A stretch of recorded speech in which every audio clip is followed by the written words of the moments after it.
وكفلها زكريا ابن زكريا عليه الصلاة والسلام كأمر الله পাক রব্বুল আলামিন মারিয়াম আলাইহিস সালাতু ওয়াস সালামের অভিভাবক করে দিলেন। জাকারিয়া আলাইহিস সালাতু ওয়াস সালাম মারিয়াম আলাইহিস সালাতু ওয়াস সালামকে এমন একটা জায়গার ভিতরে রাখতেন, বাইতুল মুকাদ্দাস আল মিহরাব, উত্তম কক্ষে একটা জায়গা আছে আমাদের মসজিদের ভিতরে যে মেহরাবটা আছে তার থেকে উপরে একটা ঘর আছে, 7টা তালা দিয়ে সেখানে আটকানো হয়, যেখানে মারিয়াম আলাইহিস সালাতু ওয়াস সালামের কাছে জাকারিয়া আলাইহিস সালাতু ওয়াস সালাম ছাড়া অদ্বিতীয় যার আর কেউ নাই। ওই জায়গাটা 7টা তালা দিয়ে আটকানো আছে। ওই মুহূর্তের ভিতরে মুসলমান ইমানদার আল্লাহর গোলাম জাকারিয়া আলাইহিস সালাতু ওয়াস সালামের দায়িত্ব দেওয়া হলো 7টা তালা দিয়ে 7টা দরজার ভিতরে আটকে মারিয়াম আলাইহিস সালাতু ওয়াস সালামকে রেখে আসছে। দুনিয়ার অন্য কোনো মানুষ সেখানে যারা অনুমতি নেই, কিন্তু জাকারিয়া আলাইহিস সালাতু ওয়াস সালাম যখনই তার কাছে যাইতে অলৌকিক কোনো বিষয় আল্লাহ তাআলা তাকে দেখাইতো, সেই বিষয়গুলো আল্লাহ পাক রব্বুল আলামিন কালামুল্লাহর ভিতরে জানিয়েছেন।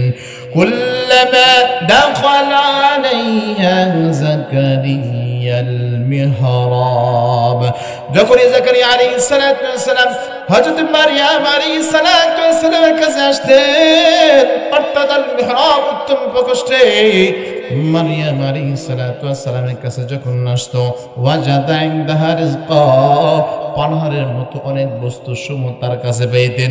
জাকারিয়া আলাইহিস সালাতু ওয়াস সালাম কয়টা তালা মেরে আসছে? 7টা। জোরে বলেন।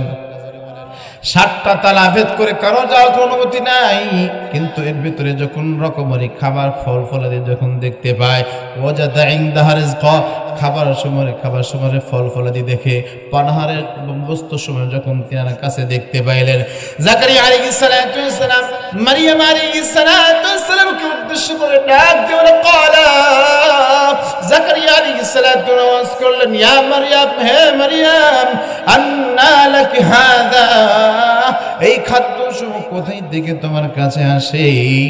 এবার দেখেন মারিয়াম আলাইহিস সালাতু ওয়াস সালাম কত সুন্দর জবাব দেয়। মারিয়াম আলাইহিস সালাতু ওয়াস সালাম ক্বালা, মারিয়াম আলাইহিস সালাতু ওয়াস সালাম বলেন, হুয়া মিন ইনদিল্লাহ, আল্লাহু আকবার বলেন, আমার কাছে খাদ্য সমূহ আল্লাহ তাআলার পক্ষ থেকে আসে। তার মানে বোঝা যায় একনিষ্ঠভাবে যারা আল্লাহর পথে নেমে যায়, আল্লাহ পাক রব্বুল আলামিন ওই বান্দাদেরকে জান্নাত থেকে খাবারের ব্যবস্থা করে দেয়। হুয়া মিন ইনদিল্লাহ, ইন্নাল্লাহা ইয়ারযুকু মান ইয়াশাউ বিগাইরি হিসাব, আল্লাহ তাআলা যাকে ইচ্ছা তাকে অধিকার বিহীন আল্লাহ তাআলা ওই বান্দাকে রিজিক দান করে। সুবহানাল্লাহ বলেন। এই দৃশ্য যখন কথাগুলো বললো, আল্লাহ পাক রব্বুল আলামিন ডাক দিয়ে বলে, পয়গম্বর, তাদের সাথে আপনার তর্কে জড়ানোর কোনো দরকার নাই। আমার আল্লাহ পাক রব্বুল আলামিন তাদের কথার জবাবটা আল্লাহ পাক রব্বুল আলামিন কালামুল্লাহর ভিতরে দিয়ে দিলেন। ইন্নাল্লাহ হাসতাফা আদম ওয়া নূহা ওয়া আলা ইব্রাহিম ওয়া আলা ইমরান আলাল আলামিন।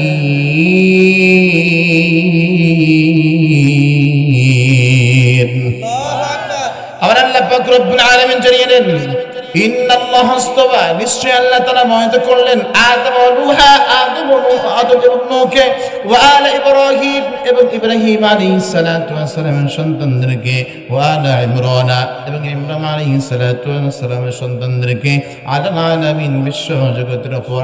এর সরল একটা অর্থ হলো, এই আয়াতের ভিতরে আল্লাহ পাক রব্বুল আলামিন বলে, আল্লাহ পাক রব্বুল আলামিন আদম, নূহ, ইব্রাহিম এবং ইমরান আলাইহিস সালাতু ওয়াস সালামের সন্তানদেরকে আল্লাহ পাক রব্বুল আলামিন বিশ্ব জগতের উপরে নবুয়ত দিয়ে শ্রেষ্ঠত্ব দান করেছেন। সুবহানাল্লাহ। মুসলমান ইমানদার আল্লাহর গোলাম, এতে বোঝা যায় আল্লাহ পাক রব্বুল আলামিনকে অনুসরণ করতে হলে আল্লাহর নবীকে অনুসরণ করতে হবে। ঠিক কিনা বলেন? আল্লাহর নবীকে অনুসরণ করবে না আর বলবে আমরা আমাদের পূর্বপুরুষকে মানি, এটা মিথ্যা, দাবি ছাড়া আর কিছুই নয়। ঠিক কিনা বলেন? কারণ আল্লাহ পাক রব্বুল আলামিন জানিয়েছেন, যুররিয়াতান বা'দুহা মিন বা'দ, কারণ পূর্ব পূর্ববর্তীতে যত নবী রাসূল দুনিয়াতে আসছে প্রত্যেকই একে অপরের সন্তান, ঠিক কিনা বলেন? প্রেরণ করছেন কে? আরো জোরে বলেন। প্রেরণ করছেন আমার আল্লাহ, নবুয়ত দিয়েছেন আমার আল্লাহ, রিসালাত দিয়েছেন আমার আল্লাহ। আল্লাহু সামিউল আলিম। আর আমার আল্লাহ পাক রব্বুল আলামিন খুব শ্রবণকারী মহাজ্ঞানী আমার আল্লাহ। বলেন তো দেখি এই কথাগুলো, এই কথোপকথনগুলো কি আমার আল্লাহ তাআলা শোনে কি শোনে না? আরো জোরে বলেন। আর আল্লাহ পাক রব্বুল আলামিন তাদের কথাগুলো শুনতেছেন। ও মুসলমান ইমানদার আল্লাহর গোলাম, এদের বংশ বিস্তার কোথায় থেকে কিভাবে আসছে আমার আল্লাহ পাক রব্বুল আলামিন কালামুল্লাহর ভিতরে জানিয়েছেন। ইয ক্বালাত ইমরাতু ইমরান রাব্বি ইন্নী নাযারতু লাকা মা ফী বাতনি মুহাররারান ফাতাকাব্বাল মিন্নী। আর আল্লাহ পাক রব্বুল আলামিন বলে ইয ক্বালাত ইমরাতু ইমরান আলাইহিস সালাতু ওয়াসসালাম যখন ইমরান পন্থী নিবেদন করলো, অর্থাৎ ইমরান আলাইহিস সালাতু ওয়াসসালামের স্ত্রী হান্না বিনতে ফাকুস যখন গর্ভবতী হলো, আল্লাহ পাক রব্বুল আলামিন বলেন রব্বি ইন্নী নাযারতু লাকা মা ফি রব্বি আমার রব। হান্না বিনতে ফাকুস ইমরান আলাইহিস সালাতু ওয়াসসালামের স্ত্রী আল্লাহ তাআলার কাছে ডাক দিয়ে বলতেছে, ওগো দয়ার আল্লাহ, রব্বি আমার রব, ইন্নী নাযারতু লাকা, আমি মানত করেছি আপনার জন্য। ও মুসলমান ইমানদার আল্লাহর গোলাম, এখানে একটা মাসালা আমরা জেনে নেই। আগেকার জামানায় সন্তানদেরকে মানত করা হইতো, ওই জামানায় মানুষ মানত করলে ওই সন্তানদেরকে আল্লাহ তাআলার ইবাদতের ভিতরে মশগুল রাখা হইতো। কিন্তু বর্তমান জামানায় ইবাদত করার জন্য নির্ধারণ করে বর্তমান জামানায় সন্তানদেরকে মানত করা জায়েজ নেই। বর্তমানে জায়েজ না, ওই সময় ছিল। ইমরান আলাইহিস সালাতু ওয়াসসালাম তিনার স্ত্রী যখন গর্ভ অবস্থায় তখন তিনি মারা গেছেন। ইমরান আলাইহিস সালাতু ওয়াসসালাম উনি বাইতুল মুকাদ্দাসের ইমাম ছিলেন। বাইতুল মুকাদ্দাসে জোরে বলেন ইমাম ছিলেন। উনি মারা গিয়েছেন। এমত অবস্থায় হান্না বিনতে ফাকুস, ওনার স্ত্রীর নাম হান্না বিনতে ফাকুস, উনি গর্ভবতী হলেন। সন্তান যখন গর্ভে আসছে, অনেক সময় দেখবেন আমাদের এলাকার ভিতরেও কোন সন্তান যখন গর্ভে আসে নিয়ত করে আমার সন্তানকে আমি হাফেজ বানাবো, হক্কানি রব্বানি আলেম বানাবো, নিয়ত করে কি করে না? জোরে বলেন। তো ওই জামানায় হান্না বিনতে ফাকুস তার স্বামী যখন দুনিয়া থেকে চলে গেছে, এখন গর্ভে যেহেতু সন্তান আসছে, এবার সন্তানকে নিয়ে আল্লাহ তাআলার কাছে আরজি করতেছে। সে কথা আল্লাহ পাক রব্বুল আলামিন কালামুল্লাহর ভিতরে জানিয়েছেন। সুবহানাল্লাহ। আল্লাহ পাক রব্বুল আলামিন বলেছেন, ইয ক্বালাত ইমরাতু ইমরান আলাইহিস সালাতু ওয়াসসালাম স্ত্রী হান্না বিনতে ফাকুস যখন গর্ভ অবস্থায় আল্লাহ পাক রব্বুল আলামিনের কাছে দোয়া করলেন, রব্বি আমার রব, ইন্নী নাযারতু লাকা, আমি মানত করেছি আপনার জন্য, মা ফি বাতনি, এই সন্তান যা আমার উদরে রয়েছে, মুহাররারান, তাকে আযাদ রাখা হবে। আযাদ রাখার অর্থ হলো আপনার জন্য একনিষ্ঠভাবে আল্লাহ আপনার ঘরের জন্য তাকে নিয়ে যেতে করা হবে। আচ্ছা বলেন তো দেখি, এলাকার প্রধান যারা হয়, অট্টালিকার মালিক যারা, সম্পদের মালিক, তাদের কি গোলামি থাকার দরকার আছে? কথা বলেন না কেন? সবচেয়ে দামি মানুষ ওই সময়ের ভিতরে যেতাম যারা বাইতুল মুকাদ্দাসের খেদমত যারা করতো, যারা ইমামতির দায়িত্ব যারা পাইতো, ওই জামানার ভিতরে সবচেয়ে সম্মানী ব্যক্তি তারা হইতো। বলেন তো তাকে কি নতুন করে আজাদ করার দরকার আছে? না না, মুখলিসুন লিল ইবাদা, এই আয়াতের অর্থ মুহাররম দ্বার অর্থ হলো ইখলাসের সাথে নিয়ত করা। মুহাররম তাকে আজাদ রাখা হবে একনিষ্ঠভাবে আল্লাহ তাআলার ইবাদত করার জন্য। সুবহানাল্লাহ বলেন।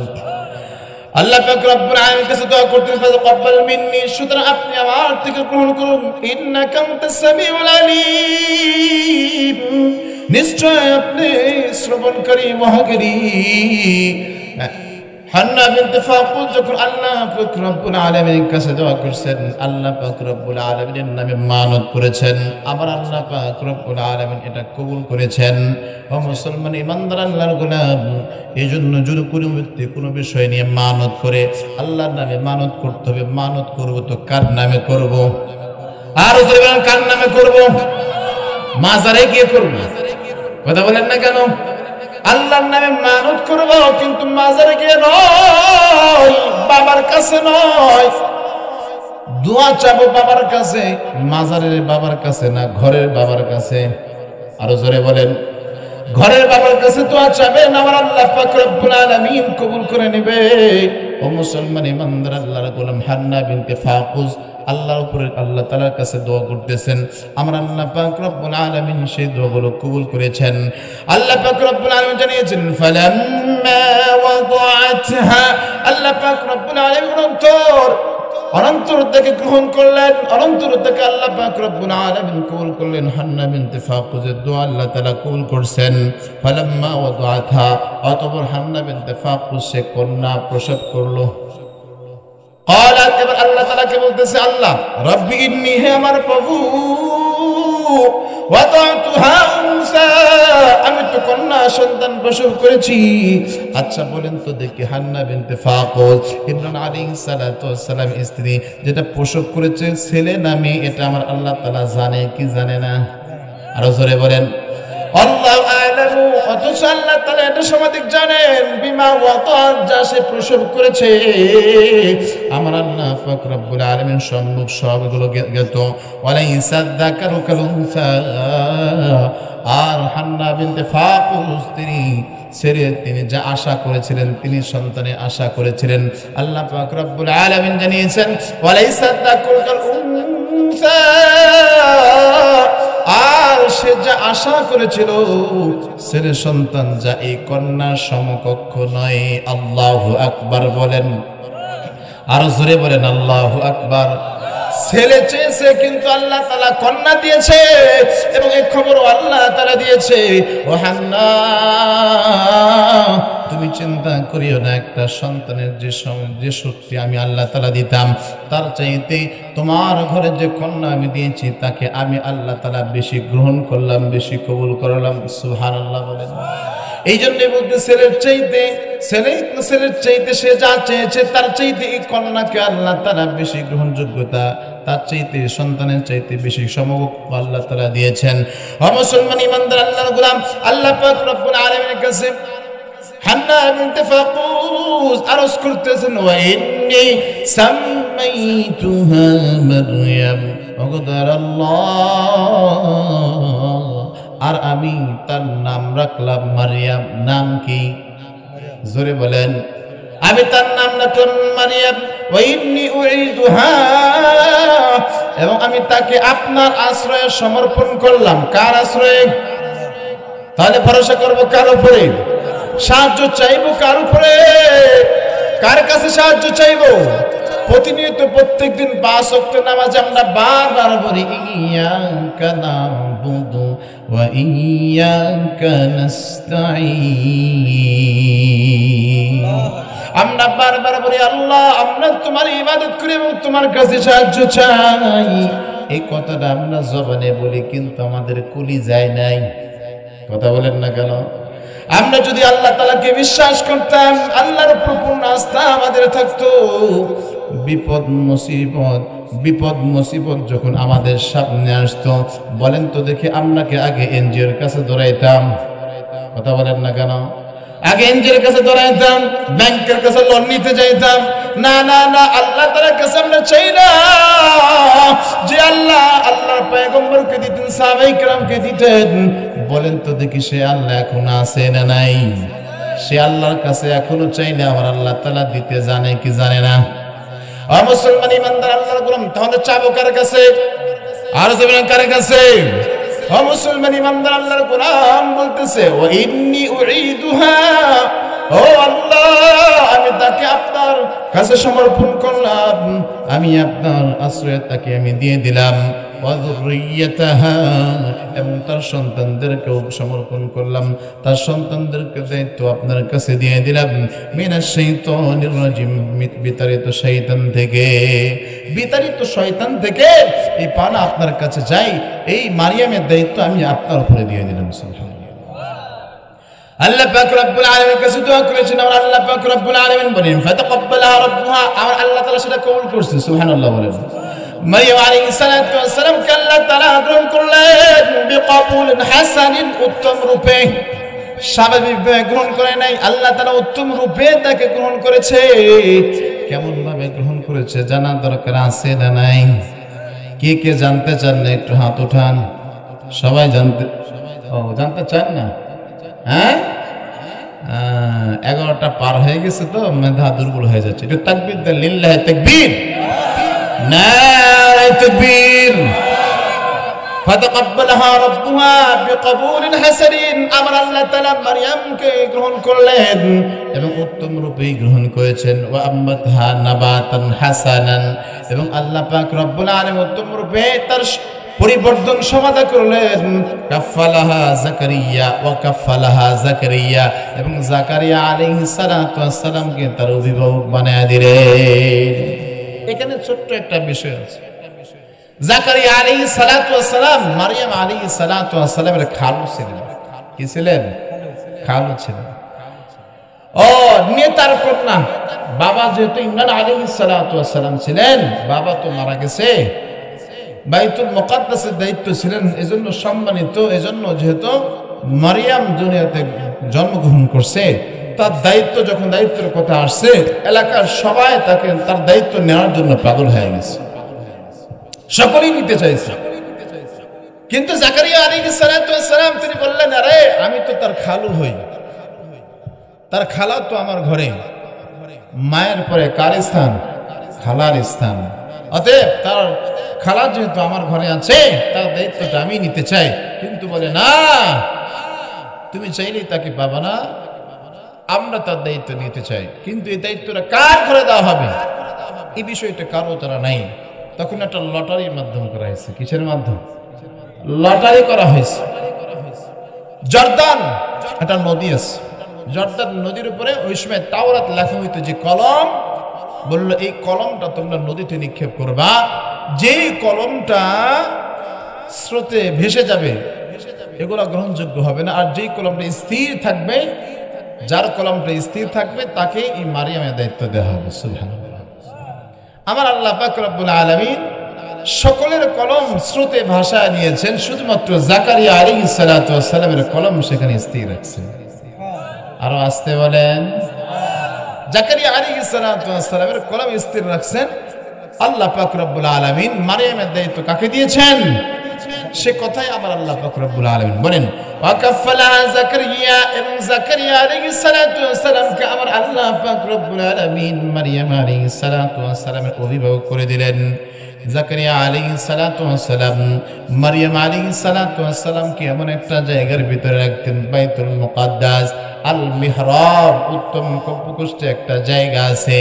আমাদের মসজিদের ভিতরে যে মেহরাবটা আছে তার থেকে উপরে একটা ঘর আছে, 7টা তালা দিয়ে সেখানে আটকানো হয়, যেখানে মারিয়াম আলাইহিস সালাতু ওয়াস সালামের কাছে জাকারিয়া আলাইহিস সালাতু ওয়াস সালাম ছাড়া দ্বিতীয় যাওয়ার আর কেউ নাই।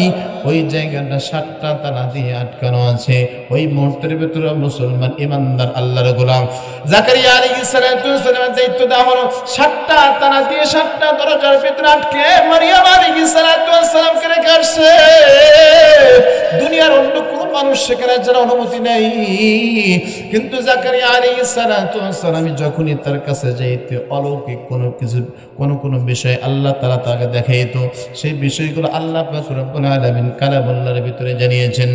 কুল্লামা দাখালা আলাইহা জাকারিয়াল মিহরাব, যখনই জাকারিয়া আলাইহিস সালাতু ওয়াস সালাম হযরত মারইয়াম আলাইহিস সালাতু ওয়াস সালামের কাছে আসতেন, অর্থাৎ আল মিহরাব উত্তম প্রকোষ্ঠে, মারিয়াম আলাইহিস সালাতু ওয়াস সালামের কাছে যখন আসতো ওয়াজাদা ইনদাহা রিজকা, পানহারের মতো অনেক বস্তু সমূহ তার কাছে পেতেন। জাকারিয়া আলাইহিস সালাতু ওয়াস সালাম কয়টা তালা মেরে আসছে? 7টা। জোরে বলেন। 7টা তালা ভেদ করে কারো যাওয়ার কোনো অনুমতি নাই। কিন্তু এর ভিতরে যখন রকমারি খাবার ফল ফলাদি যখন দেখতে পায়, ওয়াজাদা ইনদাহা রিজকা, খাবার সময় ফল ফলাদি দেখে পানাহারের বস্তু সময় যখন তিনার কাছে দেখতে পাইলেন, জাকারিয়া আলাইহিস সালাতু ওয়াস সালাম মারিয়াম আলাইহিস সালাতু ওয়াস সালামকে উদ্দেশ্য করে ডাক দিয়ে বলে ক্বালা, জাকারিয়া আলাইহিস সালাতু ওয়াস করলেন, ইয়া মারিয়াম, হে মারিয়াম, আন্না লাকি হাযা, এই খাদ্য সমূহ কোথায় থেকে তোমার কাছে আসে? এবার দেখেন মারিয়াম আলাইহিস সালাতু ওয়াস সালাম কত সুন্দর জবাব দেয়। মারিয়াম আলাইহিস সালাতু ওয়াস সালাম বলেন, ক্বালাত, মারিয়াম আলাইহিস সালাতু ওয়াস সালাম বলেন, হুয়া মিন ইনদিল্লাহ, আল্লাহু আকবার বলেন। আমার কাছে খাদ্য সমূহ আমার আল্লাহ তাআলার পক্ষ থেকে আসে। তার মানে বোঝা যায় একনিষ্ঠভাবে যারা আল্লাহর পথে নেমে যায়, আল্লাহ পাক রব্বুল আলামিন ওই বান্দাদেরকে জান্নাত থেকে খাবারের ব্যবস্থা করে দেয়।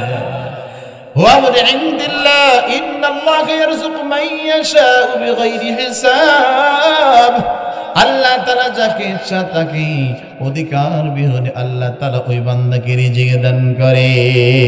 সুবহানাল্লাহ বলেন। এই দৃশ্য দেখার পরে জাকারিয়া আলাইহিস সালাতু ওয়াস সালামের স্ত্রী ঈসা বিনতে ফাকুস, তার ঘরে কোনো সন্তান হয় না, তিনি বন্ধা, তার কোনো সন্তান হয় না। শীতের ফল যদি গরমের সময় দেখে একটু চমকারই তো কথা, কি বলেন? বেমৌসুমি ফলগুলো দেখে সে চিন্তা করলো এই সময় আল্লাহ তাআলা খাওয়ায়, যে আল্লাহ তাআলা মারিয়ামকে বেমৌসুমি ফল খাওয়াচ্ছে, সেই মালিকের কাছে যদি আমি চাই, সেই মালিক আমাকে ইচ্ছা করলে দিতে পারে কি পারে না? জোরে বলেন। আল্লাহ তাআলা দিতে পারে। তো জাকারিয়া আলাইহিস সালাতু ওয়াস সালামের ভিতরে কলেজার ভিতরে সুপ্ত একটা আকাঙ্ক্ষা যেটা ছিল, তার ঘরে কোনো সন্তান ছিল না। এই সন্তানের জন্য আল্লাহ পাক রব্বুল আলামিনের কাছে এবার দরখাস্ত করতেছে হুনালিকা। তখন জাকারিয়া আলাইহিস সালাতু ওয়াস সালাম বলতে হুনালিকা দা জাকারিয়া আলাইহিস সালাতু ওয়াস সালাম আরজ করেন রব্বাহু, সে রবের কাছে আল্লাহ তাআলাকে ডাক দিয়ে বলতেছে, ক্বালা, হে আমার রব, রব্বি, হে আমার রব, হাবলি, আপনি আমাকে দান করুন, মিল্লাতুনকা, খাস আপনার নিকট হতে, যুররিয়াতান তাইয়্যিবা, কোন উত্তম সন্তান। সুবহানাল্লাহ। মুসলমান ইমানদার আল্লাহর গোলাম কতগুলো দিল নিয়ে বুঝবেন, দেখেন একটু ঈমান তাজা হয় নাকি।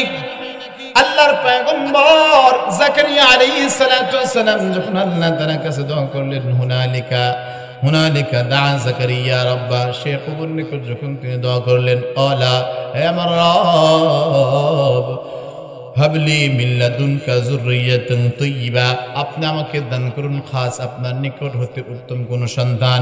ইন্নাকা সামিউদ দুআ, আল্লাহু আকবার বলেন।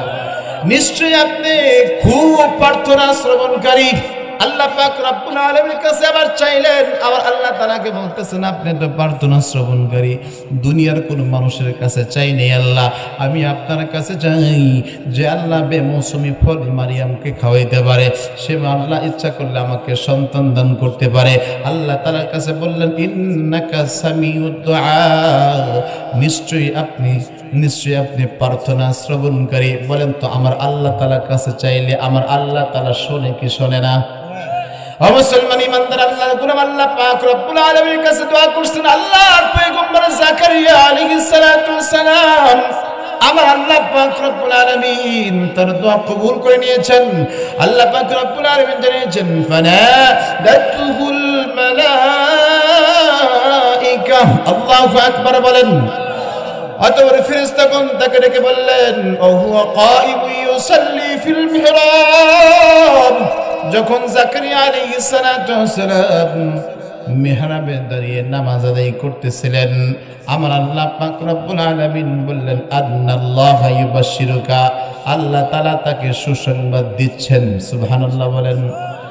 আল্লাহর ফেরেশতা ডাক দিয়ে বলে, ও পয়গম্বর, আল্লাহ তাআলা আপনাকে আন্নাল্লাহু ইউবাশশিরুকা, আপনাকে আল্লাহ তাআলা সুসংবাদ দিচ্ছেন ইয়াহইয়া আলাইহিস সালাতু ওয়াস সালামের। সুবহানাল্লাহ বলেন।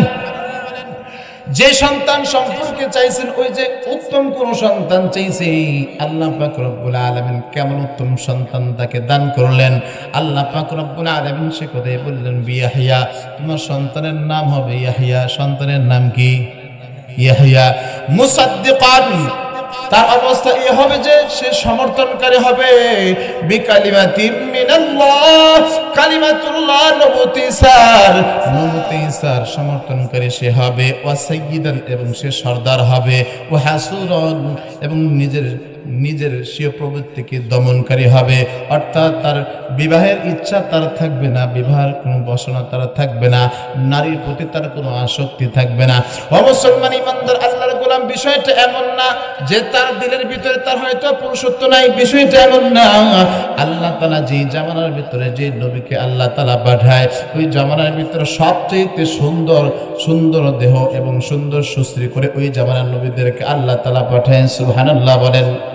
শক্তি সামর্থ্য সবকিছু আল্লাহ তাআলা দিবেন, কিন্তু ওই যে দোয়া করেছেন যুররিয়াতান তাইয়্যিবা, কোন উত্তম সন্তান আল্লাহ পাক রব্বুল আলামিন এমন সন্তান দান করছে যে নিজের প্রবৃত্তিকে সে দমন করতে পারে, নারীর প্রতি তার কোনো আসক্ত থাকবে না, সে শুধুমাত্র একনিষ্ঠভাবে ইবাদত করবে। কার?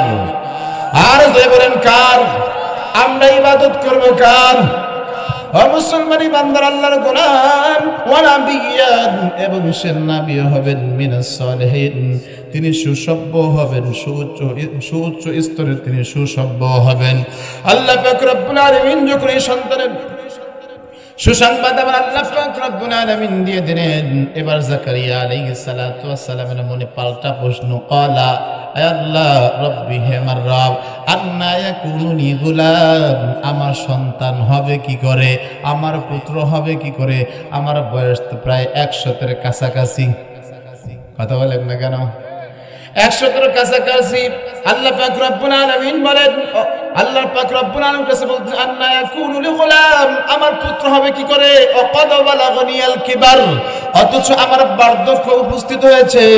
ওয়ামরাতি আকির, আমার স্ত্রীও প্রসবের যোগ্য হয়নি, আমি আমার স্ত্রীও বন্ধা, তার বয়স প্রায় 100 হয়ে গেছে। এই অবস্থাতে সন্তান কেমনে হবে বলেন তো দেখি? আমার আল্লাহ তাআলা দিতে পারে কি পারে না? আর জোরে বলেন। এবার আল্লাহ পাক রব্বুল আলামিন বলে, ক্বালা, আল্লাহ পাক রব্বুল আলামিন বলতেছেন, কাযালিকা, এই অবস্থাতেই তোমার পুত্র হবে। সুবহানাল্লাহ। আর আস্তে বলেন, কাযালিকা, এই অবস্থাতেই তোমার পুত্র হবে। আল্লাহু ইয়াফআলু মা ইয়াশা, আল্লাহ যা চান সেটা আল্লাহ তাআলা কি করেন? দিয়ে দেন বা করেন।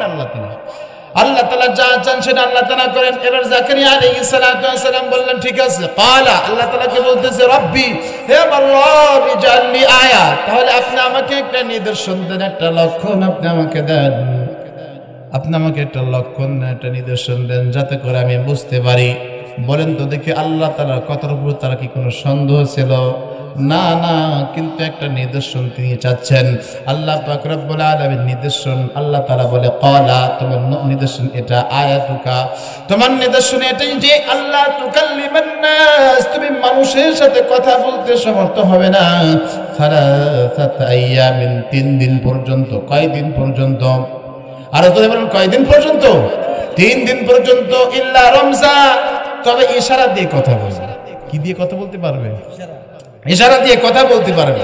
আল্লাহ পাক রব্বুল আলামিন আরো বললেন, ওয়াজকুর রাব্বাকা কাসীরা, এবং তুমি তোমার প্রভুর নামে বেশি বেশি জিকির করবা। ও মুসলমান ইমানদার আল্লাহর গোলাম, জিকির করার নির্দেশ কার? আল্লাহ পাক রব্বুল আলামিন বান্দাকে জিকির করতে বলছেন 3 দিন পর্যন্ত একনিষ্ঠভাবে। ওয়াসাব্বিহ, এবং তাসবিহ পাঠ করবে। বিল আশিয়্যি ওয়াল ইবকার, সকাল সন্ধ্যায়। বলেন তো দেখি, সকাল সন্ধ্যায় জিকিরের হুকুম কার? এই জন্য আল্লাহওয়ালা বুজুর্গ মানুষের কাছে আপনি যখন যাবেন, মানুষকে আল্লাহ পাক রব্বুল আলামিনের কাছে যখন আপনি আল্লাহওয়ালাদের কাছে যাবেন, আল্লাহ পাক রব্বুল আলামিনের বিধান অনুযায়ী দেখবেন উলামায়ে কেরাম আপনাকে সবক দিবে। সকালবেলা 100 বার সুবহানাল্লাহ পড়বেন, বিকালবেলা সুবহানাল্লাহ 100 বার জিকিরের তাসবির আমল দেয় কি দেয় না? আচ্ছা, এটা কি দুনিয়ার কোনো মানুষের বানানো? জোরে বলেন, এটা কে দিয়েছেন?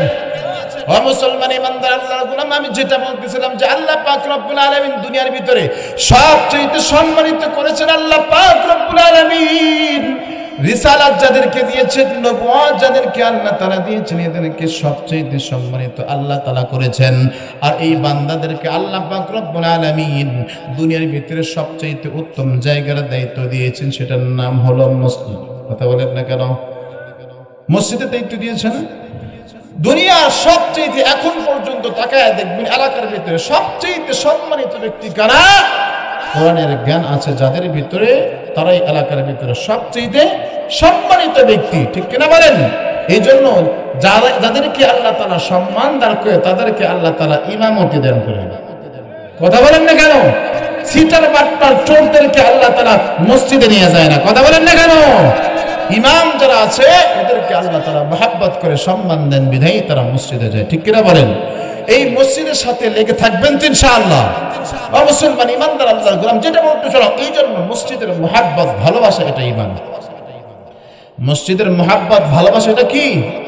যারা দুনিয়া থেকে আল্লাহর ঘর মসজিদের সাথে লেগে থাকবে, মসজিদের কাজগুলো করবে, এদেরকে জান্নাতের সার্টিফিকেট দিবেন আমার আল্লাহ। সুবহানাল্লাহ বলেন।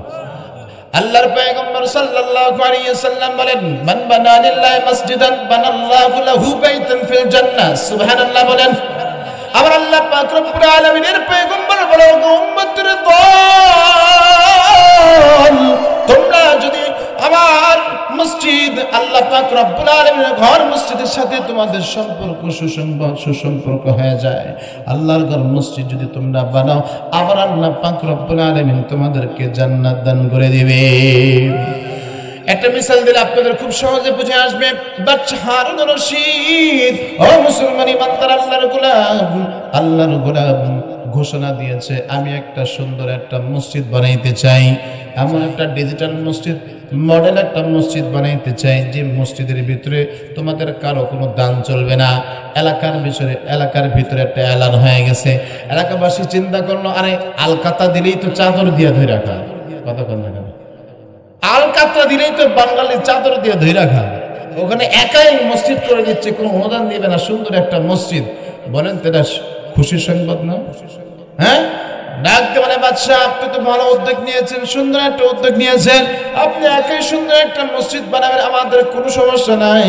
ঠিক আছে, আপনি একাই দান করতে চান, আমাদের কোনো এর ভিতরে কোনো কথা নাই, আপনি সুন্দর মসজিদ বানান। আল্লাহর গোলাম সুন্দর একটা মসজিদ বানাইল, সুন্দর একটা মসজিদ আল্লাহর গোলাম বানিয়েছে। মসজিদ বানানোর পরে আল্লাহ তাআলার প্রতিশ্রুতি, আল্লাহ তাআলা মসজিদ বানানোওয়ালাকে জান্নাত দিবে। মনে আছে আপনাদের? আল্লাহ তাআলা মসজিদ বানানোওয়ালাকে জান্নাত দিবে। মান বানা লিল্লাহি মাসজিদান বানাল্লাহু লাহু বাইতান ফিল জান্নাহ। আল্লাহ পাক রব্বুল আলামিন পয়গম্বর বলেছেন, যারা দুনিয়াতে আল্লাহর ঘর মসজিদ তৈরি করবে, আমার আল্লাহ পাক রব্বুল আলামিন ওই বান্দাকে জান্নাতের ভিতরে একটা বালাখানা দিয়ে দিবে। বাচ্চা হারুন রশিদ মসজিদ বানানো হয়ে গেছে, রাত্রি বেলা ঘুমাইতে গেছে। রাত্রি বেলায় যখন ঘুমাইতে যাওয়ার পরে স্বপ্নের ভিতরে আল্লাহর ফেরেশতাগুলো বাদশা হারুন রশিদকে নিয়ে বের হয়ে গেছে, চলো জান্নাত ঘুরে আসি। তুমি যে আল্লাহর ঘর মসজিদ বানাইলা, এই মসজিদের বিনিময়ে আল্লাহ তাআলা তোমাকে কোন জান্নাত দিয়েছে, চলো জান্নাতটা দেখে আসি। বাদশা হারুন রশিদ রাতের অন্ধকারে স্বপ্নের ভিতরে জান্নাতের সামনে চলে গেছে। তাকে দেখে সুন্দর একটা বালাখানা আল্লাহ তাআলা বানায় রাখছে। সুবহানাল্লাহ। আর বাদশা হারুন রশিদ জান্নাতের ভিতরে প্রবেশ করেছে। হীরা মণি মুক্তা জওহর সব কিছু দিয়ে আল্লাহ তাআলা এত সুন্দর একটা বালাখানা বানাইছেন। জান্নাতের ভিতরে ঘোরাফেরা করার পরে আল্লাহর গোলাম এবার জান্নাত থেকে বের হয়ে চলে আসবে। ও মুসলমান ইমানদার আল্লাহর গোলাম, একটু দিলের কানটা লাগায়া দেন। আল্লাহর গোলাম যখন তার জান্নাতের গেটের সামনে দাঁড়াইছে, ঠিক তার গেটের বরাবর তাকায় দেখে, তাকে আল্লাহ তাআলা যেমন জান্নাত দান করেছে, ঠিক তার উপরে একটা জান্নাত তার জান্নাতের গেটের সামনে দেখা যায়। আল্লাহর গোলাম বাদশা হারুন রশিদ সে চিন্তা করলো, আল্লাহ তাআলা বুঝি আমার উপরে খুশি হয়ে দুইটা জান্নাত দিয়েছে। কথা বলেন না কেন? আল্লাহর বান্দা মনে করেছে আল্লাহ তাআলা বুঝি আমাকে খুশি হয়ে দুইটা জান্নাত দিয়েছে। বাদশা হারুন রশিদ যখন সামনের ওই জান্নাতের গেটে গেছে, গিয়েছে, জান্নাতের ভিতরে প্রবেশ করবে। এমন সময় আল্লাহর ফেরেশতা ডাক দিয়ে বলবো, ওগো আল্লাহর গোলাম, খবরদার খবরদার, তুমি জান্নাতের ভিতরে প্রবেশ করিও না, এটা তোমার জান্নাত নয়। বলে এটা কার জান্নাত? বলে দেখো গেটের উপরে নাম লেখা আছে। বাদশা হারুন রশিদ গেটের উপরে নাম দেখলেন, গেটের উপরে নাম লেখা আছে আহমদ বিন মুসা। আল্লাহু আকবার বলেন, আর জোরে বলেন আল্লাহু আকবার। আহমদ বিন মুসা ডাক দিয়ে বলল, আল্লাহর ফেরেশতা, এই জান্নাতের মালিক কে? আহমদ বিন মুসা এই ব্যক্তিটাকে ডাক দিয়ে বলল, ওগো বাদশা, তোমার দুনিয়াতে যে মসজিদ তৈরি করেছিলে, এই মসজিদের ভিতরে একজন কাজ করতো, একজন মিস্ত্রি, তার নাম হচ্ছে আহমদ বিন মুসা। ও মুসলমান ইমানদার আল্লাহর গোলাম, এত লোক দেখার পরে বাদশা হারুন রশিদের ঘুম ভেঙে গেছে। সকালবেলা তত্ত্ব সংগ্রহ করার জন্য আল্লাহর গোলাম বের হয়ে গেছে। আল্লাহর গোলাম সকালবেলা তার মিস্ত্রি এবং যোগানদারি যারা কাজ করেছে সকলকে দাওয়াত করেছে, সুন্দর খানার ব্যবস্থা করেছে। সুন্দর খানার ব্যবস্থা করার পর এবার ডাক দিয়ে বলে, খাবার দাবার সব শেষ হয়ে গেছে। এবার ডাক দিয়ে বলে, আল্লাহর গোলাম, তোমাদের ভিতরে আহমদ বিন মুসা নামে কোনো ব্যক্তি আছো? জিন্ন শীর্ণ একজন গোলাম হাত উঠে ডাক দিয়ে বলে, বাদশা, আমার নাম আহমদ বিন মুসা। আল্লাহর গোলামের ভিতরে বলো ভয়, না জানি বাদশা আমারে কি কয়। বাদশার কাছে যখন ডাকলো, বাদশার কাছে গিয়েছে। এবার বাদশা ডাকতে বলে, আহমদ বিন মুসা, আমি তোমার কাছে একটু জানতে চাই, তোমার গোপন কি আমল আছে, আমাকে তুমি বলো। আল্লাহু আকবার বলেন। হয় নেই মুসলমানের আওয়াজে বলেন আল্লাহু আকবার। আহমদ বিন মুসা, গোপন আমল তোমার কি আছে, আমাকে তুমি একটু বলো। আল্লাহ পাক রব্বুল আলামিন আমাকে যে জান্নাত দিয়েছেন মসজিদ বানানোর বিনিময়ে, সেম জান্নাত আল্লাহ তাআলা তোমাকে দিয়েছে। কোন আমলের বিনিময়ে আল্লাহ তাআলা তোমাকে এমন জান্নাত দিয়েছে একটু জানতে চাই। আহমদ বিন মুসা চোখের পানিগুলো ছেড়ে দিয়েছে, ডাক দিয়ে বলে, বাদশা, আমার তেমন কোন আমল নাই। সারাদিন আমি মিস্ত্রির কাজ করি, আমল করিস, আমল করার মতো তেমন কিছু নাই, দান করার মতো কোনো সামর্থ্য আমার নাই। কিন্তু বাচ্চার একটা নতুন, কিন্তু বাচ্চা যেহেতু আপনার কাছ পর্যন্ত এত দূর পর্যন্ত খবর আছে, বাকি খবরটা আমি আপনারা দিয়ে দেই। আমি মিস্ত্রির কাজ করি। আমি আপনার মসজিদে যখন কাজ করতাম, আমি তাকে দেখলাম ইয়াকুত মারজানের পাথরগুলো, সুন্দর সুন্দর পাথরগুলো দিয়ে মসজিদের কাজ হয়।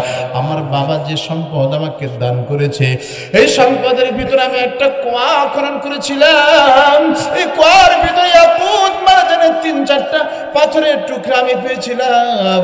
এই 3-4টা পাথরের টুকরা আমি সুন্দর করে আমি আমার ঘরের ভিতরে সংরক্ষণ করে রেখেছিলাম।